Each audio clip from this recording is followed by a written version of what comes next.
Tyson Fury, we're still none the wiser. We don't know what's going on with Tyson Fury. And Anthony Joshua, we're talking about August the 12th, and we still don't know what's what. I'm being told. So I've been told.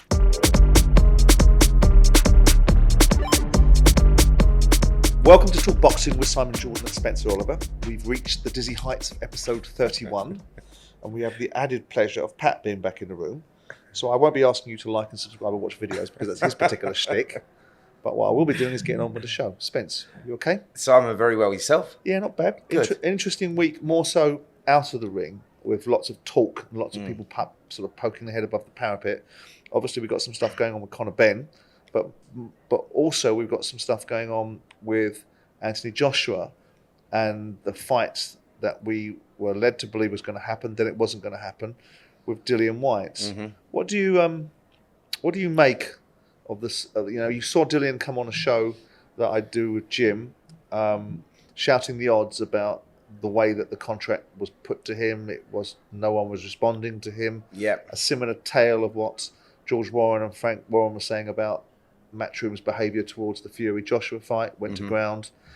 And then directly after Dillian had made his observations, then a contract re-emerges for Dillian. What have you made of what Dillian's been saying?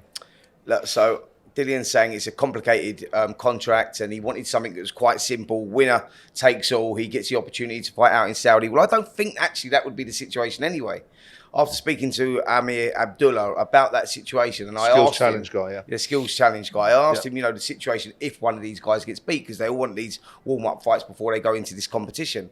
He said that doesn't really change anything. So I said, if Anthony Joshua was to lose to Dillian Whyte, use that as an example, would that change the fact, and would Dillian Whyte then take the place? And he said necessarily no. They're looking for those names. They're the attractive names in the heavyweight division that they want. So Dillian in that interview with you was talking about the opportunity not just to fight Anthony Joshua, but if he wins, he gets the pot of gold, which is to fight out in Saudi. Well, I don't think that's the case. I think it's about opportunity for Dillian Whyte. I do too. And I also think that as complicated as it may be, the contract, he should sign it, because at this stage of his career and where he sits right now, I don't think there'll be a better offer in the table anywhere else than fighting Anthony Joshua. And if he gets to win against Joshua, he's got that credibility, and who knows what will happen after that. So I think that as complicated as it may be, he should sign it.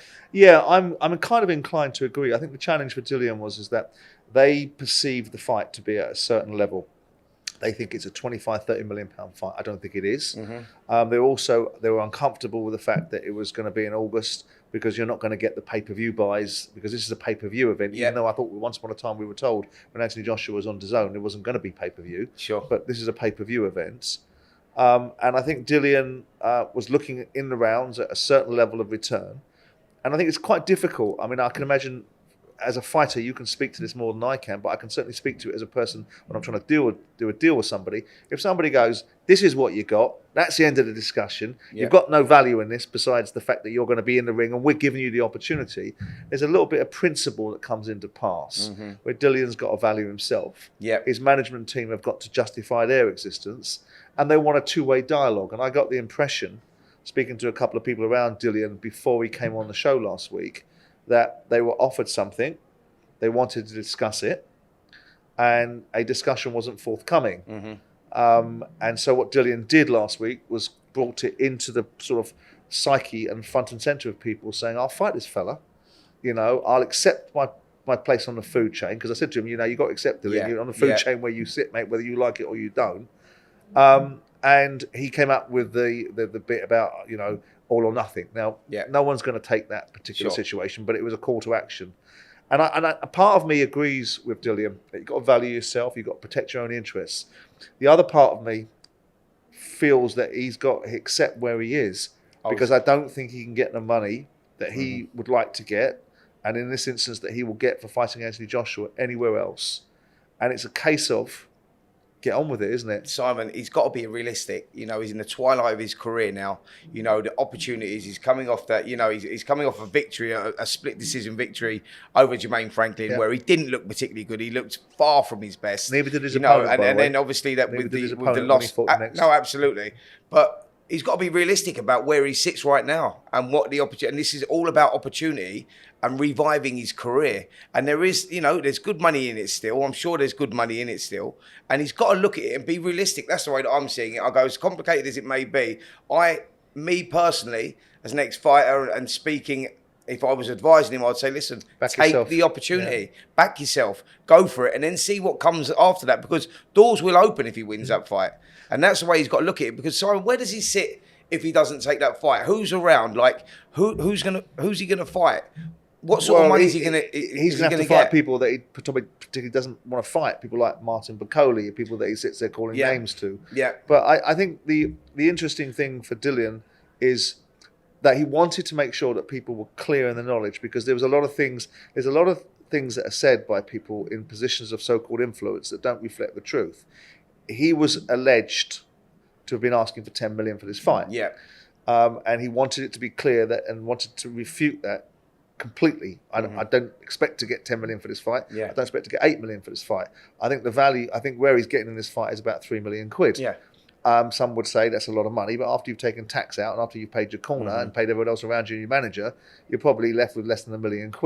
I know in the great scheme of things, £1 million is a lot of money, but we're talking about in the heavyweight division where these guys have got delusions of what they think they should get paid.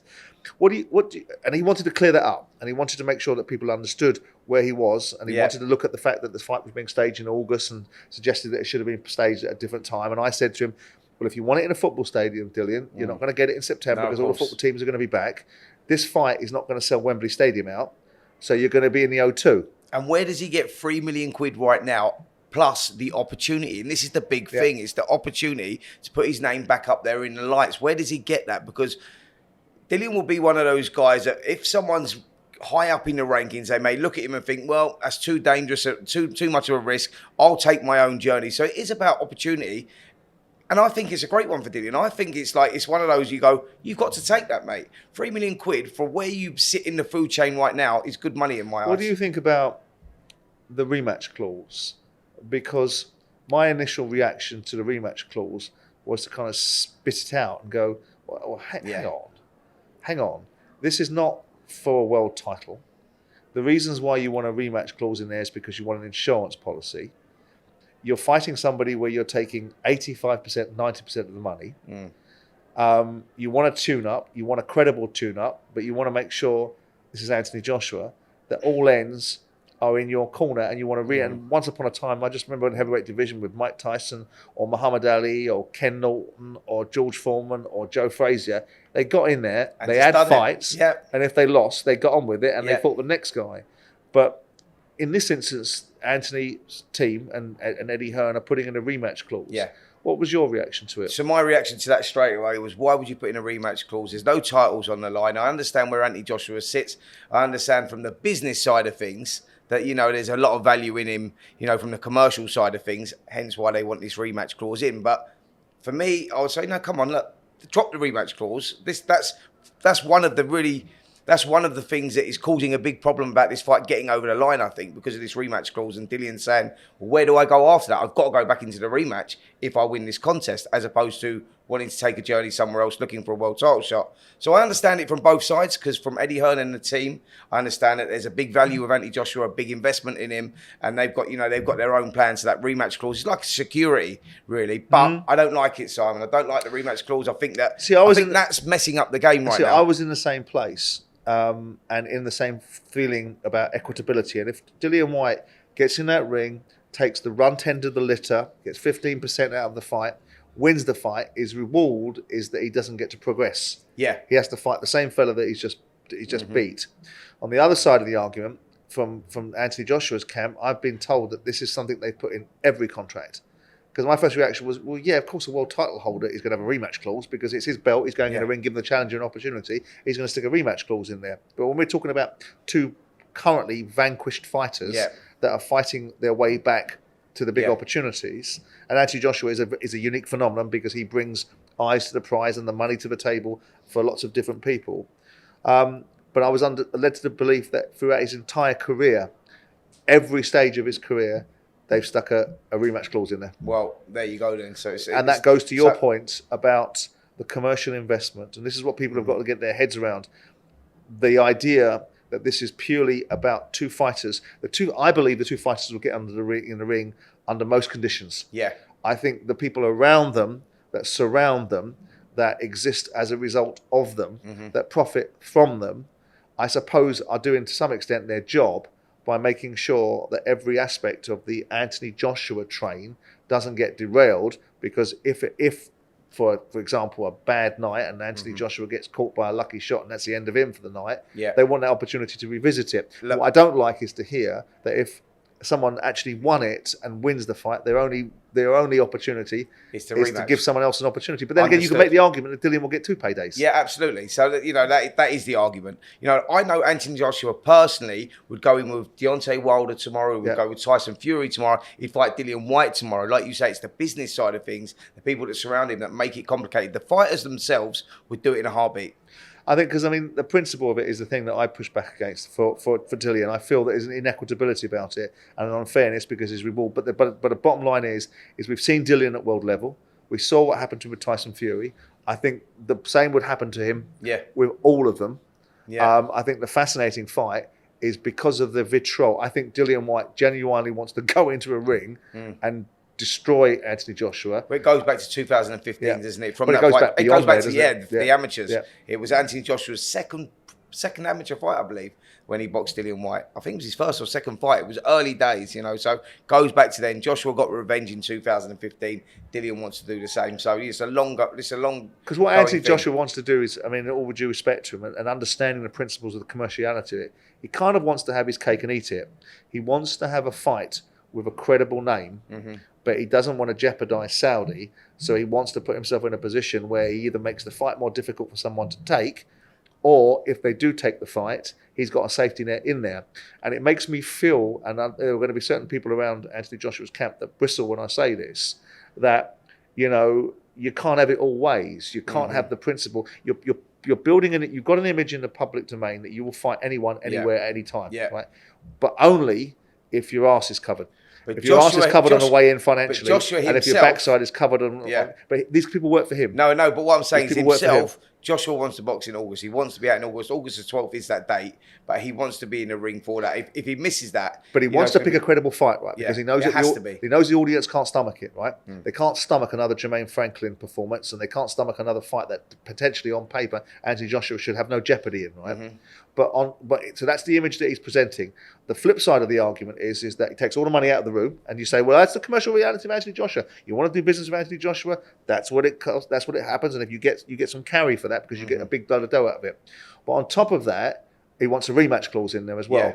And that to me flies in the face. And when I listen to Carl Froch talk to me about the fight with Mikhail Kessler, and he comes into a ring and they both have a position and they don't argue about the money because Carl Froch turns around and says, I'll give you 50% because you beat me the last time round. I'm the A side of the conversation now. But there's no belts on the line, so the rematch clause, I'm going, why do you want to put the rematch clause in there? Because if Dillian Whyte wins and he's got opportunities to go elsewhere, the bigger opportunity might be the rematch of Anthony Joshua anyway, because there may be more value in that. See, I think that's complicated, and I would have taken that out of there. I know that Joshua, as you said there, commercially, has always had a rematch clause in the contract. Well, change it. Take it out, because there's no value in it. He's not losing any belts or anything. And if he beats Anthony Joshua, the rematch would be huge. But let's also be clear. Again, I kind of agree with you. Let's be honest. If Anthony Joshua were to go into the ring with Dillian Whyte and lose, he's done. Yeah. Rematch or no rematch, he's done. And no one's going to take it seriously. Everyone's going to turn around and say, you've now lost to Usyk twice. You put on a performance against Jermaine Franklin that got you past him, but didn't impress anybody and created just as many concerns, asked as many questions as he gave answers. And now you go and lose to Dillian Whyte. I don't think he'll lose to Dillian Whyte unless the wheels have really come off. Sure. If the wheels have really come off, because what Dillian Whyte will do in this fight, this is a live one. Dillian Whyte will know that Anthony Joshua is fragile. He'll roll the dice early. And he will go at him. He'll roll the dice go after him. That's why it's a good fight, because you know that stylistically these two gel well. They've always, put on good fights between themselves. 2015 was no different. Joshua hurt badly in the second round, knocked him out in the 7th round, but there was a lot of drama through that fight. We would get the same again, because Dillian knows it's the last roll of the dice, and he would go for it because that's what he's like. And that would make Joshua have to engage. It's a great fight. But it's an interesting one because both of them have had different journeys. The fight fight that Dillian Whyte had with Anthony Joshua, I don't think his conditioning was good enough for that particular fight. But now you've got Anthony Joshua at that time was a wrecking ball, and was on the front foot and was prepared to put himself in range. Now you've got two fighters that have both had different experiences. Dillian Whyte's been humbled by Tyson Fury. He's been knocked out by Povetkin. But it affects fighters in different ways. And Joshua's had his own journey. Absolutely. I think it has affected him because I think his performances against Jermaine Franklin were not anywhere near what you would expect. That may be just wear and tear. What I'm saying is psychologically with Dillian, he's not. I don't think he's afraid to roll the dice. He'll go in there and go for it. Anthony Joshua's confidence is low at the moment. Absolutely. So he's not taking. So it makes it. I mean, my kind of preference, and I know it's probably my utopian world. And someone was accusing me of Russell Brandon hanging around in a utopian world. You know who you are. You know who said that. Is that I'd prefer them just to go, I tell you what, none of us want to fight. We want to go to Saudi. Yeah. I would actually prefer the heavyweight division to turn around and say, we're all playing hide and seek with one another because we all want to get to Saudi in December and get paid. Yeah. And whether people liked it or not, and people think it was admirable, what you've got is people trying to have it all way but up. So they're trying to find fights that make sense, but actually got no real risk attached to it. They take all the money from the table and ultimately give themselves a backstop if they fall short. I'd rather people like Anthony Joshua just said, well, this fight's got too much risk attached to it because there's a real reality of a Dillian Whyte put me in a position where I could lose that fight, and all of a sudden, all I really want is a Saudi fight. Because that's all they all want. And listen, that's all they want. None of them want anything else. Alexander Usyk, September 26th, out in Poland. Is the only one. Daniel Dubois. It's the only one that we know right now. Andy Ruiz versus Deontay Wilder. Is that going to happen? Andy Ruiz says it is. Let's see. Tyson Fury, we're still none the wiser. We don't know what's going on with Tyson Fury. And Anthony Joshua, we're talking about August the 12th, and we still don't know what's what. I'm being told. So I've been told that there's no way Tyson Fury's fighting in Saudi in December. There's no way he is. Interesting. And that there's a long way between this fight being made. These fights that people are saying that I was the one that spoke about initially about the principle of the four fighters fighting in this sort of super fight situation in December. There's no offers being made. Now, those offers can be made relatively quickly, but they haven't been made. Discussions are ongoing, but I've been told by relatively reliable sources that this is not happening in December. Wow. This will not happen in December. Well, I think Joshua Wilder goes on in December regardless. That may well be. And we may get Derek Chisora versus Ngannou on the undercard as well, which is another talking point. Yeah, Spence, I mean, as much as I don't particularly like this conversation, it's part and parcel of what's going on in the heavyweight division. Derek Chisora. Yeah. And Ngannou. Yeah.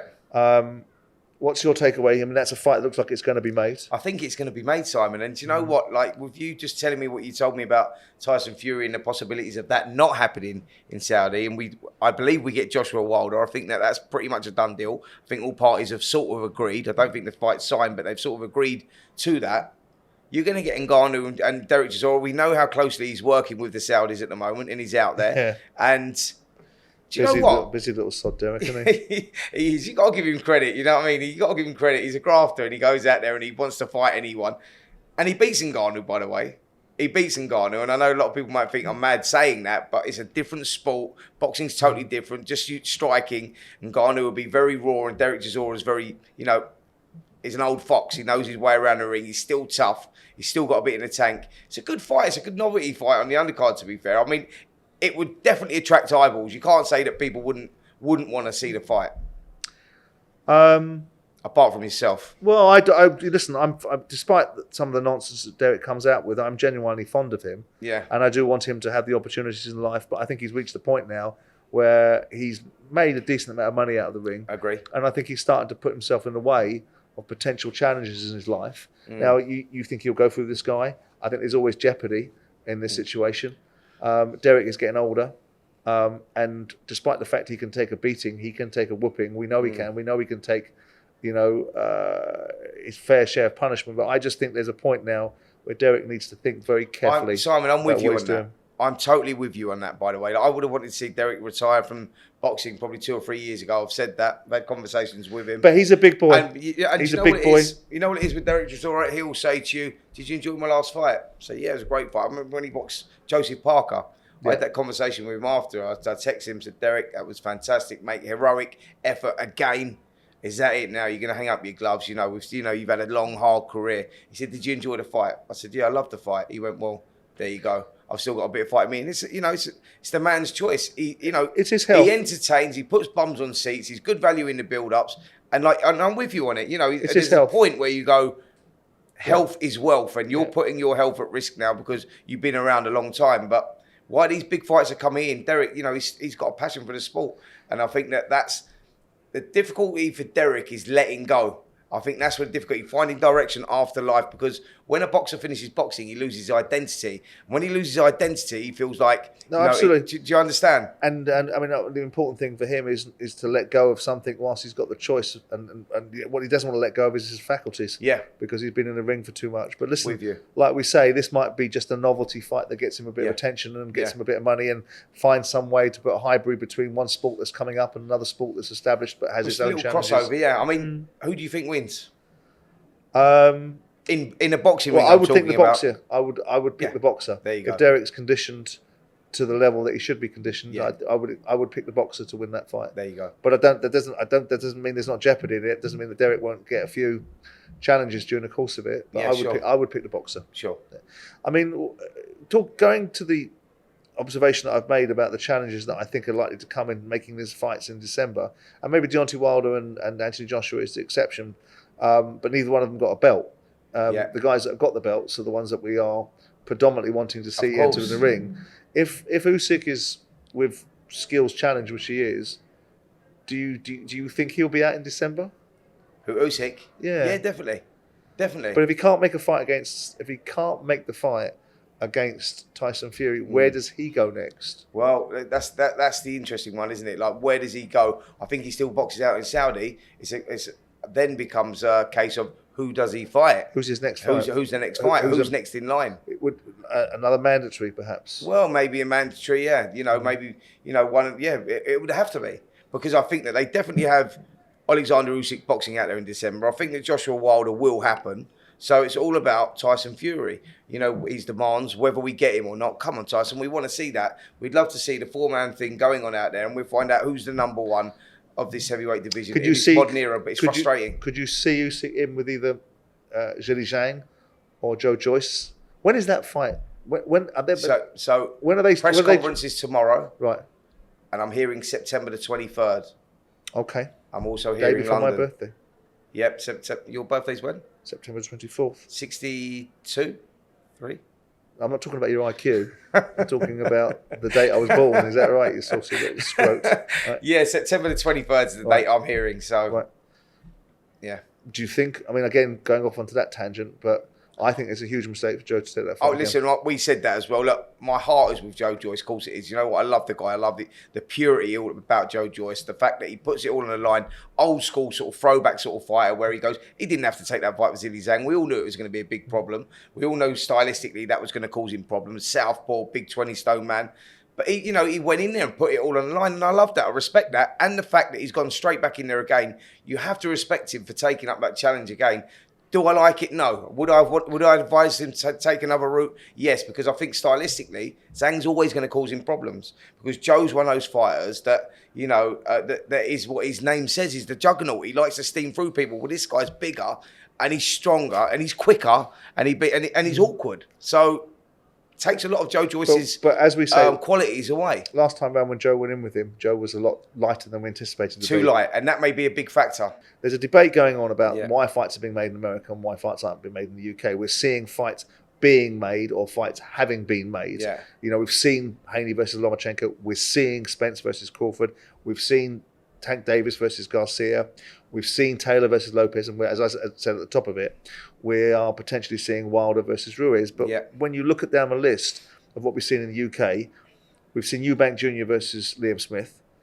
We've seen Yard versus Beterbiev. Yeah. And upcoming Smith versus Beterbiev. Yeah. And Joyce versus Zhang. But it seems to me that there's more fights being made. Do you think that's a fair observation? Because, of course, we've also got Chris Bellew Smith has fought Lawrence Okoli. Yeah. Do you think there is a narrative there that fights are being easier to make in America? Is it because of the divisions that these fights are happening in, or is it just a false narrative? No, I just thought, there's a possibility. There's more fights going on overseas at the moment than what we're getting here. Politics are getting in the way of the heavyweights here at the moment, and I think it all trickles down from that. Money, it's the frustration that's going on around the heavyweight division and the fights that are not being made right now.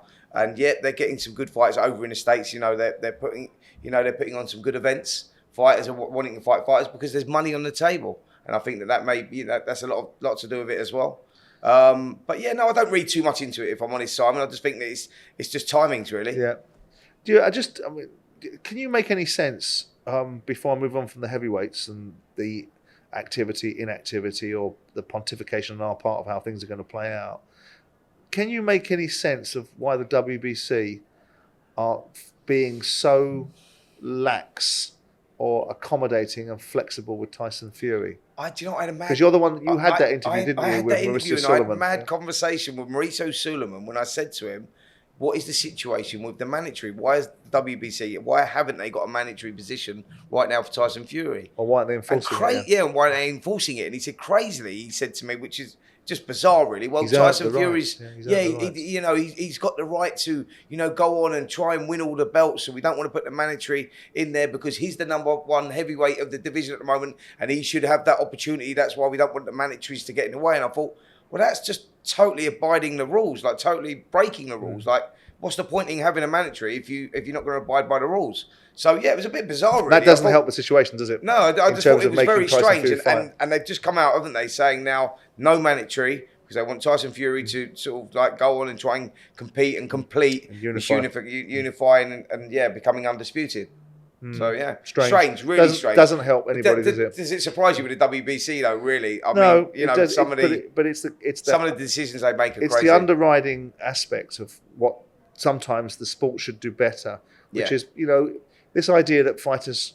I personally believe, with medical grounds accepted, that a champion should be forced to fight his belts in a reasonable period of time. Now, whether that's every 6 months or whether every 8 months, there should be some mandatory obligation that they can't get around. At this moment in time, it seems to me that people can sit around not doing anything and just talking about things rather than actually doing anything. And I think the reasoning behind the WBC in the mandatory situation is because the undisputed trumps the mandatory. So if you get an undisputed opportunity for the undisputed, and because this thing going on out in Saudi right now, they're saying they want to give Fury the opportunity. So if he can have a warm-up fight and then go to Saudi and become undisputed, and that's their argument for it, saying, well, we won't put a mandatory in there because that will ruin all that. And then we see what happens there with the fact that everything leads to Saudi. And if they can't get it done in Saudi, then all of a sudden everyone's been standing around with their thumb up their butt for 6 months. Exactly.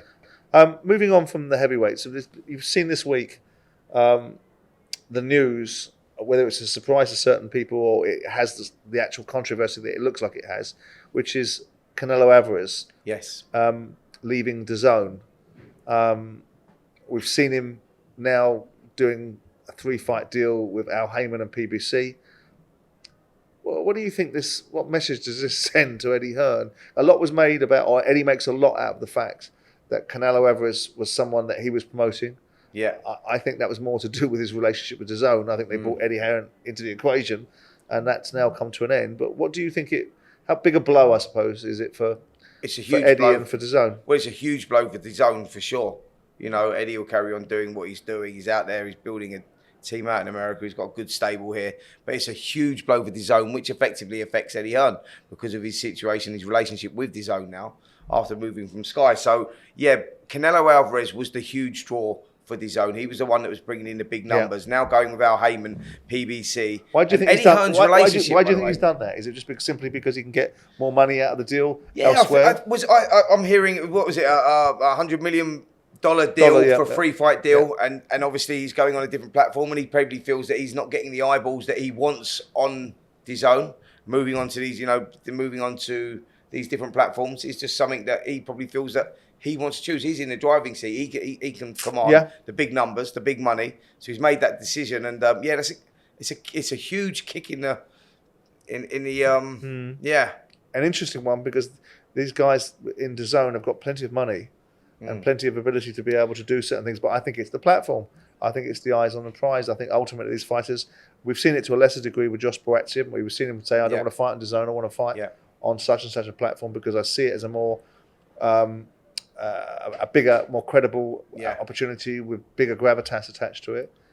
Well, you got to ask yourself about Canelo as well. Is how many more fights has he got left? You know, like the guy's been around a long time. He's been a pro a long time. He's been at the top a long time. Like we're talking about a 3-fight deal with PBC. That could be career-ending after that because they're going to be free super fights. Doesn't sound a lot though, does it? I mean, I know it's a ridiculous thing to say. Free training camps for $100 million. Listen, free training camps, and with everything else that goes with it, all the commercials he gets with it and whatnot as well. It's like, listen, it's quite a lucrative deal, and he probably feels at this stage of his career, look, I've got 3 more fights there. He's obviously, that's more money than what he's getting with DAZN. Otherwise, he wouldn't have made the switch. I mean, what have you made of the back and forth between Oscar De La Hoya and Eddie Hearn? Well, I just know what I think. Eddie Hearn's in a situation where he's gone over to America with the DAZN deal. He signed up fighters like Devin Haney. He's got Andy Cruz now, who's signed up as one of the best amateurs turning pro, the Cuban kid. Maybe he can take Ryan Garcia. He's getting on really well, but Oscar De La Hoya at the moment, isn't he? Absolutely, absolutely. But I think it's a case of Bob Arum, top rank, Oscar De La Hoya, Al Heyman, just all going, you know what, let's shut the shop on this guy. Yeah, we don't want him getting too big. And, you know, because Eddie's, you know, he's done, you got to give it to Eddie Hearn. He's gone global. He's doing good stuff. He's gone out to Mexico. He's putting shows out there. He's going all over Europe. He, you know, he stamped his mark in America. And they feel obviously threatened by that. And they're like, right, let's just, and Oscar De La Hoya is a big part of that. And I saw the back and forth that they've been having on Twitter, which has been quite comical, really, quite funny. Well, it draws attention to both of them, doesn't it? Absolutely, But, it's going to be a difficult one for Eddie, I think, out there. Losing Canelo, obviously, and now with all the guys against him. Do you think he ever really had Canelo, though? Do you think he ever really had him? Or do you think it was just a shoehorn situation? Really don't know. It was packaged up in a certain way. I don't know the contracts that were involved in it. Obviously, with DAZN, was he more with DAZN, or was he actually signed to Eddie Hearn and Matchroom Boxing? Really don't know that, so, yeah. Listen, I don't think it will. I mean, I think Eddie Hearn is a very formidable promoter.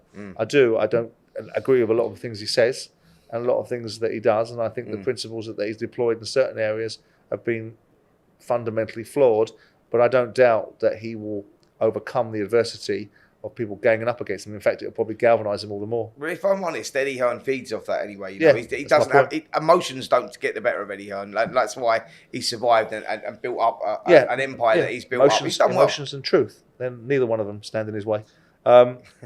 Moving on from that, we've obviously got a fight coming up in Manchester with Savannah Marshall. Yes. And Franchon Cruz DAZN. Yes. We've had them both in the studio. She's a character, isn't she, the American? I like her. Do you know what? So super middleweight. Yep, super middleweight.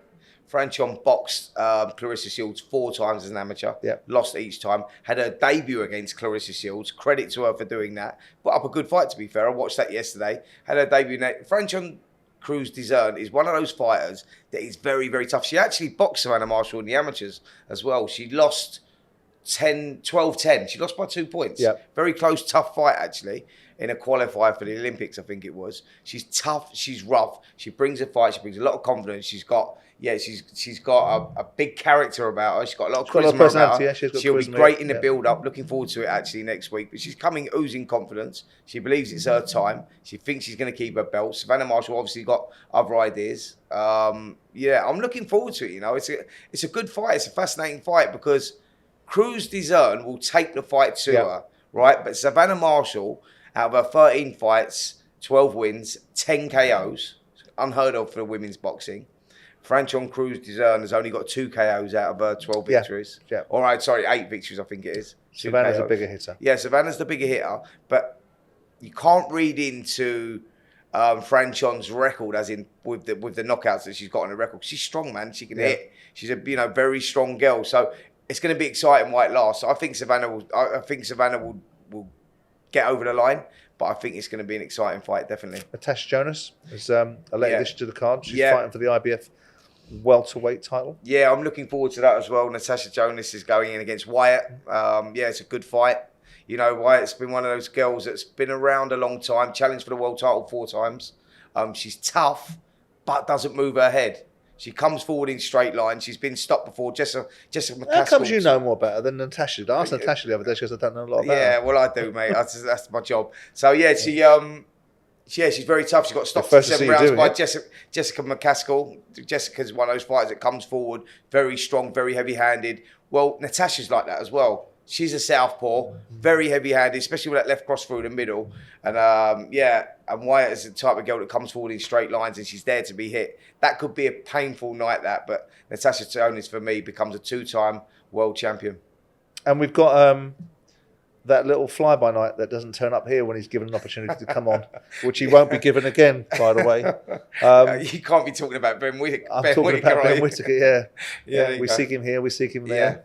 Yeah. He's on. He is. Yeah, who's he on with? So Ben Whittaker, I don't forget the geezer's name, actually. It's left me. Oh, hang on a second. Hold on. You just sat here bragging about doing your job. Yeah. Right. Watching women's boxing all the time, that's a bit disconcerting. Hold on. Right. All Mickey taken to one side, which I'm going to find difficult to do. You really don't know who Ben Whittaker's fighting.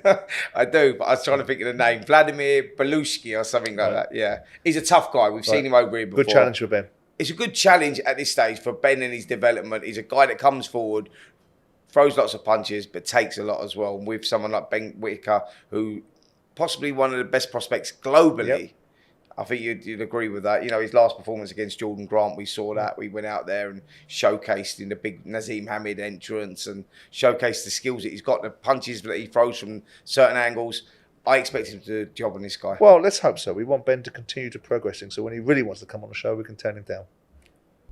Anyway, that's it, Spence, for episode 31 of Talk Boxing with you and I.